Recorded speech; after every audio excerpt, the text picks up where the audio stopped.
Result with आकाश में आप लोग का पुनः स्वागत है। यह संख्या पद्धति का हम लोग का अगला वीडियो होगा। इसमें हम लोग आज सीखेंगे अभाज्य संख्या का पहचान करना और अंकों की संख्या ज्ञात करना। इसमें हम लोग दो टॉपिक पर बात करेंगे। एक तो कोई भी संख्या अभाज्य है इसका हम पहचान कैसे करें, और दूसरा कि अंकों की संख्या ज्ञात करना। देखिए पहले क्या दिया है, पहले दिया अभाज्य संख्या का पहचान करना। अभाज्य संख्या, अगर आप लोगों ने मेरा पहला वीडियो देखा होगा तो उसमें हमने बताया है कि प्राकृतिक संख्या, अभाज्य संख्या, सम संख्या, ये सब कौन कौन सी संख्या का परिभाषा, उसमें हमने एक अभाज्य संख्या भी पढ़ाया था। तो अभाज्य संख्या उन संख्याओं को कहते हैं जिसका एक और अपने अलावा कोई अन्य संख्या उसे विभाजित नहीं कर सके। जैसे मान लीजिए, जैसे मैंने 2 लिखा, दो एक तो एक से कटेगा या खुद अपने से कटेगा, तो यह एक अभाज्य संख्या है। ऐसे ही मान लीजिए हम 3 लिखा तो 3 एक से कटेगा या 2 से कटेगा। फिर मान लीजिए जैसे हमने 11 लिखा तो यह 1 से कटेगा या फिर 11 से कटेगा। तो अभाज्य संख्या उन संख्याओं को कहते हैं जिसका एक और खुद के अलावा कोई अन्य गुणनखंड नहीं हो। अब हम बात करेंगे अभाज्य संख्या की पहचान करना। जैसे देखिए, मान लीजिए कि हमने एक नंबर लिखा 23। अब हम यह पूछे कि अभाज्य संख्या है कि नहीं है, तो इसका पहचान करने के लिए इसके बाद का कोई हम पूर्ण वर्ग संख्या देखेंगे। जैसे मान लीजिए इसके बाद एक पूर्ण वर्ग संख्या क्या मिलेगा हम लोग को, तो हम लोग को 25 मिलेगा, जो कि 5 का वर्ग है। यह क्या है, यह 5 का वर्ग है। तो 5 के पहले अब कितनी अभाज्य संख्या आएगी, तो 2 आएगा और 3 आएगा। अब इसी 2 3 से हम भागा देंगे 23 में।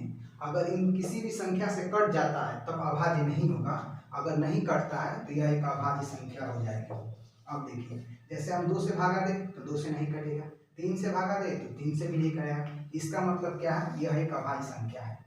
अभाज्य संख्या की पहचान करने के लिए जो संख्या हम लोग को दी रहती है उसके आगे कोई पूर्ण वर्ग संख्या ढूंढते हैं। जैसे मान लीजिए 23 एक संख्या दिया था, इसके आगे हम लोगों ने पूर्ण वर्ग संख्या क्या ढूंढा, 25, जो किस संख्या का वर्ग है, तो 5 का वर्ग 25 है।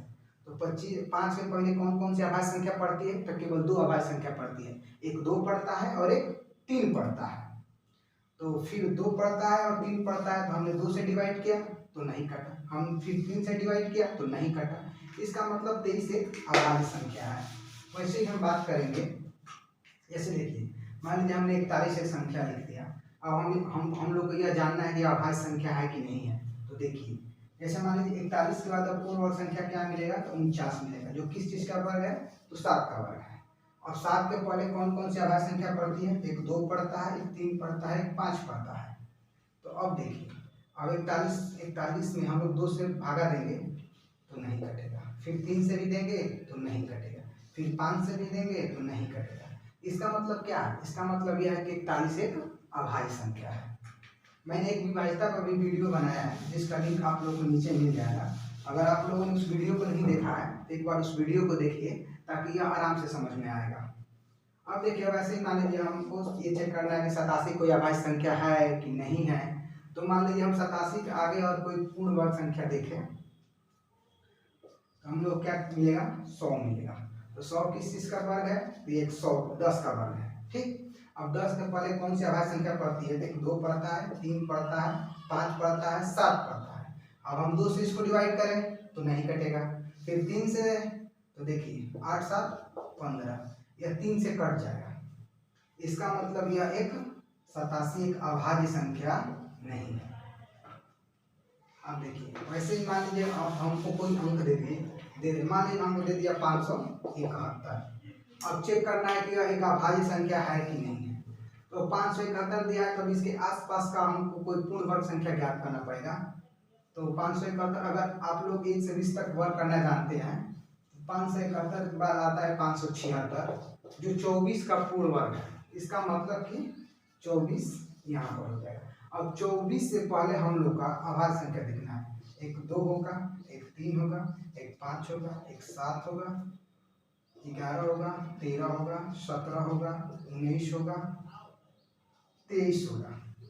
2 3 5 7 11 13 17 19 23। अब इससे भागा दीजिएगा, 2 से तो कटेगा नहीं, फिर 3 से देखें तो 7 5 12 13, 3 से भी नहीं कटेगा, 5 से तो ऐसे भी नहीं कटेगा क्योंकि है ना 0 है ना 5 है। फिर 7 से दे तो 7 से 49, उसके बाद कितना हो जाएगा 8, 1 81, फिर 7 से भी नहीं कटेगा। 11 से दे तो 11 5 55, तो 11 से भी नहीं कटेगा। फिर 13 से हम लोग भागा दे, फिर 4 के 52, 5 51, फिर 13 से भी नहीं कटेगा। अगर हम लोग 17 से भागा दे तो 17 3 51, 6 61 हो जाएगा, फिर 17 से भी नहीं कटेगा। अगर हम लोग 19 से भागा दे, 19 का 57 हो जाएगा, फिर 19 से भी नहीं कटेगा। वैसे ही 23 से 23 का 46 हो जाएगा, 111 हो जाएगा। इसका मतलब कि 23 से भी नहीं कटेगा। इसका मतलब कि 571 एक अभाज्य संख्या है।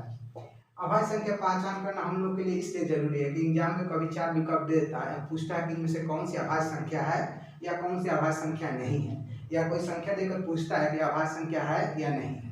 इसलिए अभाज्य संख्या को मतलब कि पहचान करना हम लोग के लिए जरूरी है, और यह एग्जाम की दृष्टि से एक महत्वपूर्ण पॉइंट हो जाता है। ऐसे ही मान लीजिए हम आगे बात करेंगे। जैसे मान लीजिए हमने कोई नंबर लिखा, मान लीजिए हमने 1003 लिख लिया, ठीक। अब इस पर हम बात करेंगे कि यह एक अभाज्य संख्या है कि नहीं है। तो इसके आगे देखिए कोई पूर्ण वर्ग संख्या, तो 1003 जहाँ तक हमको लग रहा है, अगर इसको चेक कर मतलब कल किया भी जा सकता है कि कैसे पूर्ण वर्ग है कि नहीं है, और उसके लिए वर्ग निकाल कर कितने की कमी बेसी हो रही है। तो 1024 शायद 32 का हो गया है, एक बार देखते हैं। 2 दूनी का 4, 3 दूनी का 6, 3 दूनी का 6, 4 6 6 12, हाँ ये 1024 इसके आगे वर्ग संख्या जो 32 का है, 32 का है। अब 32 के पहले हम जितनी भी अभाज्य संख्या हम लोग को लिखेंगे, जैसे देखिए हमने 2 लिखा, 3 लिखा, 5 लिखा, 7 लिखा, 11 लिखा, 13 लिखा, 17 लिखा, 19 लिखा, 23 लिखा, 23 के बाद देखिए 29 हो जाएगा, फिर 31 हो जाएगा, ठीक। हमको लगता है कि ये होगा 2 3 5 7 11 13 17 19 23 29 31। अब देखिए 2 से तो ऐसे भी नहीं कटेगा क्योंकि यहाँ पर कोई सम संख्या है नहीं, 3 से भी नहीं कटेगा क्योंकि हमको कहीं नहीं, 5 से भी नहीं कटेगा। फिर 7 से चेक करते हैं, 7 में कम 7 है 3 0 28 हो जाएगा,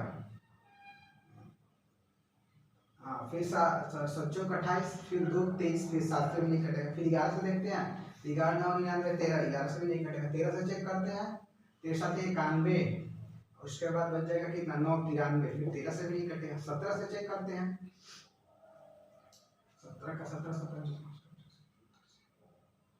85 हो जाएगा। फिर हम लोग का बचेगा कितना 15 इसमें बच जाएगा, और 3 मतलब कि 153, 17 9 53 से, इसका मतलब ये 17 से कट जाएगा।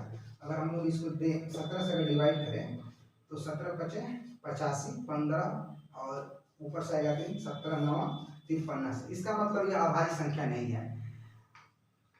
इस बात से यह ज्ञात होता है ना कि अभाज्य संख्याओं को पहचान करने के लिए अगर हम लोग एग्जाम में ऐसे सवाल आ जाते हैं जहाँ पर 4 विकल्प में 3 अभाज्य दिया हो और 1 भाज्य दिया हो, उसमें पूछे कि कौन सी संख्या अभाज्य नहीं है, तो उसके लिए हम लोग को चेक करना पड़ेगा। और चेक करने का मेथड यही है, थोड़ा सा ये जटिल उतना है भी नहीं, अगर आप थोड़ा सा जानते हैं तो इसको आराम से चेक कर लेंगे। विभाज्यता के नियम अगर आप लोग जानते हैं तो इसको चेक कर लेंगे। अब आगे हम लोग दूसरे टॉपिक पर बात करेंगे, अंकों की संख्या ज्ञात करना। अंकों की संख्या का मतलब क्या है इसको हम समझते हैं। मान लीजिए मैंने ये लिखा 23 45, इसमें कितने अंक हैं, तो 1 2 3 4।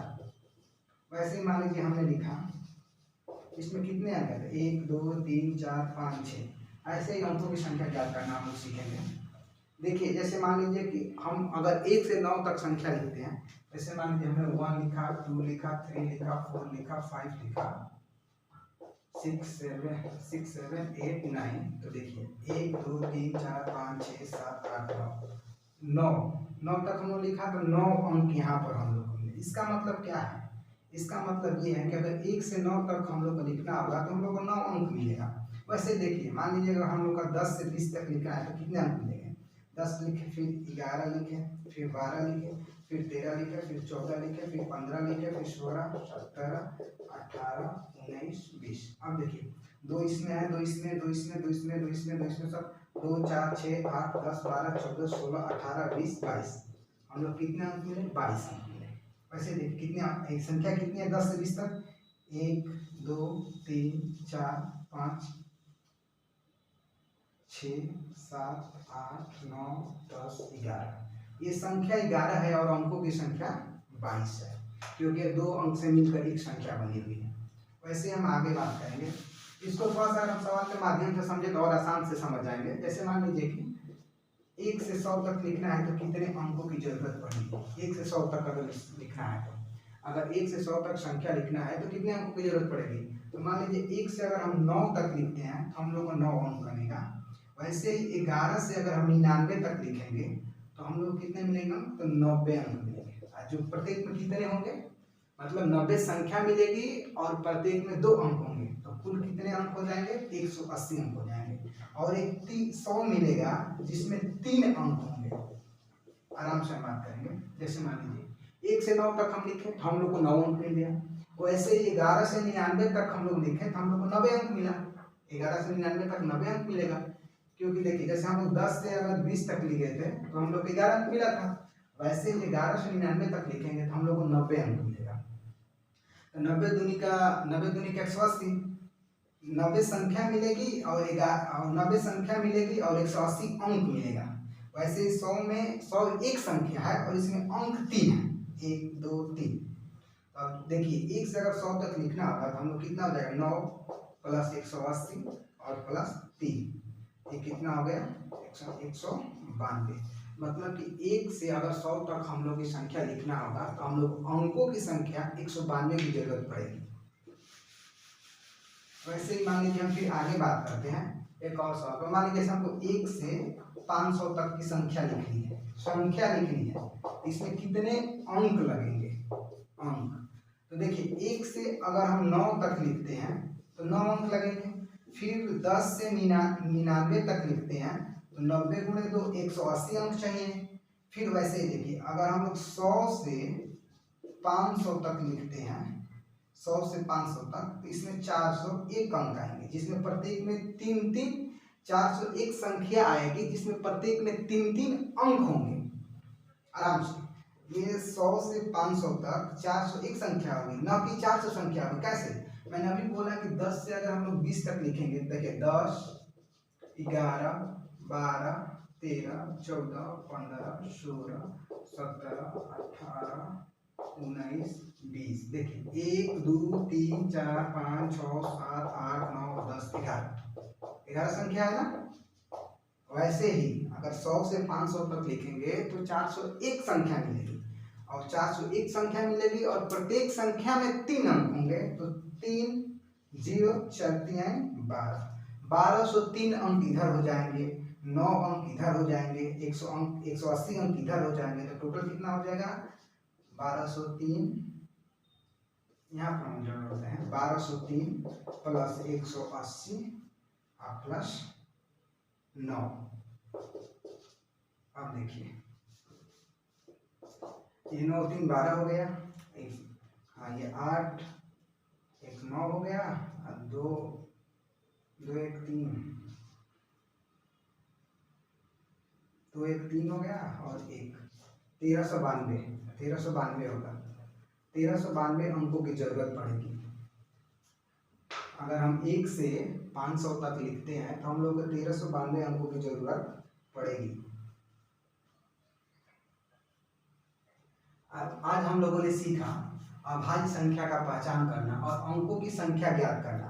अगर यह वीडियो आप लोगों को समझ में आया होगा, वैसे समझ में आ जाना चाहिए। अगर कहीं पर लग रहा हो कि हमने नहीं समझा तो आप एक बार इसको पुनः देखिए और अपने दोस्तों के बीच इसको शेयर करिए और सब्सक्राइब करिए, ताकि हम लोग को प्रेरणा मिल सके, ताकि ऐसे ही हम लोग कार्य को अपने आगे जारी रखें। धन्यवाद वीडियो देखने के लिए।